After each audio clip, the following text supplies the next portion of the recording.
नमस्कार दोस्तों, स्वागत है आपका आरक्यू वर्ल्ड में। दोस्तों, आज की वीडियो में हम लोग एक ऐसे स्तूप की चर्चा करेंगे, बौद्ध स्तूप की चर्चा करेंगे जो भारत में नहीं बल्कि अफगानिस्तान के हैबक शहर में स्थित है। यह एक प्राचीन बौद्ध मठ कहा जाता है।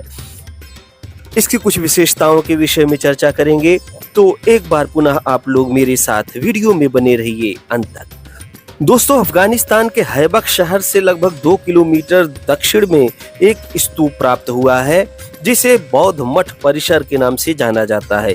3री-4वीं शताब्दी ईस्वी में इसे निर्मित किया गया था, जब इस क्षेत्र पर कुषाणों और ससानीय राजाओं का शासन था। यह परिसर पूरी तरीके से आधारशिला से उकेरा गया है। इसमें लगभग 5 कक्ष हैं, जिनमें से 2 अभयारण्य हैं। उनमें से एक में कमल के पत्ते की सजावट के साथ एक गुंबदाकार छत है। एक निकटवर्ती पहाड़ी पर यह स्तूप निर्मित कराया गया था, जिसके आधार के चारों ओर कई और खुरदरी गुफाएं हैं। एक हर्मिका है। गुफाओं में से एक में संयोग से गजनवी सिक्कों का एक भंडार मिला था। तो विशेष रूप से यह जो स्तूप है वह अफगानिस्तान के हैबक शहर में दिखाई देता है। इससे यह पता चलता है कि भारत ही नहीं बल्कि अफगानिस्तान, ईरान जैसे मध्य एशियाई देशों में भी बुद्ध के प्रतीकों का निर्माण किया जाता था। संभवतः बौद्ध भिक्षु भी रहा करते थे।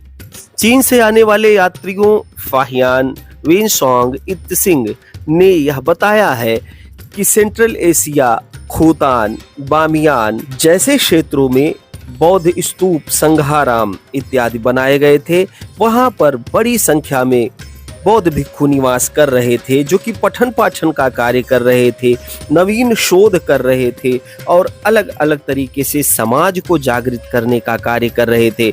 भारत में अगर देखें तो सबसे पुराना स्तूप हमें भरहुत और सांची के रूप में दिखाई देता है, जो कि मौर्य सम्राट अशोक के समय में बनवाया गया था। ऐसा माना जाता है कि अशोक ने लगभग 84,000 स्तूपों का निर्माण करवाया था। तख्ते रुस्तम जो स्तूप, उसके सांस्कृतिक महत्व की अगर चर्चा करें तो अफगानिस्तान पर मुस्लिम विजय के पश्चात इस मठ का मूल उद्देश्य समाप्त हो गया। इसके बजाय इस स्थल को फारसी पौराणिक कथाओं में रुस्तम और सोहराब की कहानी में शामिल कर लिया गया था। ये फारसी कवि फिरदौसी द्वारा रचित 10वीं शताब्दी के फारसी महाकाव्य शाहनामा का एक भाग है। इस कहानी में कहा गया है कि रुस्तम ने कथित तौर पर समांगन साम्राज्य की यात्रा की और तख्ते रुस्तम में राजा के साथ रहे। 2021 के आसपास अफगान सरकार ने इस स्थल का जीर्णोद्धार करवाया था।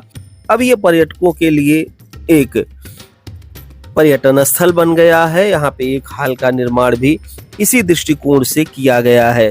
तो इसकी हर्मिका पूरे पत्थर की तरह है, राउंड राउंड करके दिखाई देती है। नीचे एक प्रदक्षिणा पथ जैसा आपको रास्ता दिखाई दे रहा होगा।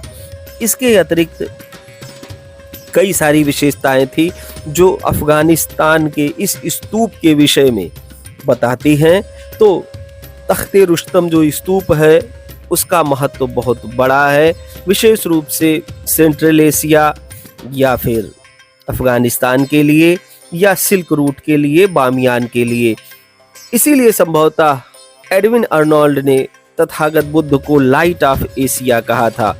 आप लोग इस विषय में क्या सोचते हैं, मुझे कमेंट करके अवश्य बताएं। वीडियो में अंत तक बने रहने के लिए आप सभी लोगों का बहुत बहुत धन्यवाद।